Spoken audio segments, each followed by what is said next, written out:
একদিন এক ছোট্ট ছেলে মসজিদের সামনে খেলছিল। তখন এক লোক এসে তাকে বলল, বাবা, তোমার বাড়ি কোথায়?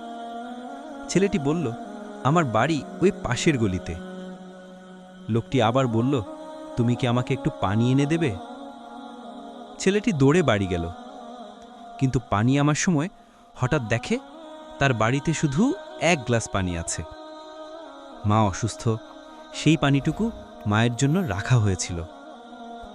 সে থেমে গেল, বলল, আমি কি করব? ওই মানুষটি তৃষ্ণার্ত আর মাও অসুস্থ। ছেলেটি দুজনের কথা ভেবে কেঁদে ফেলল। শেষে সে সিদ্ধান্ত নিল, গ্লাসের অর্ধেক পানি মায়ের জন্য রেখে অর্ধেক পানি সেই মানুষটির কাছে নিয়ে যাবে। লোকটি পানি খেয়ে খুব খুশি হল। তারপর বলল, বাবা, তুমি জানো না আমি কে?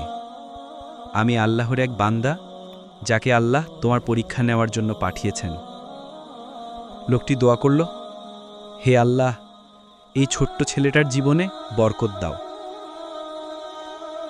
এরপর থেকে ছেলেটির জীবনে আল্লাহর রহমত ও বরকত নেমে আসলো।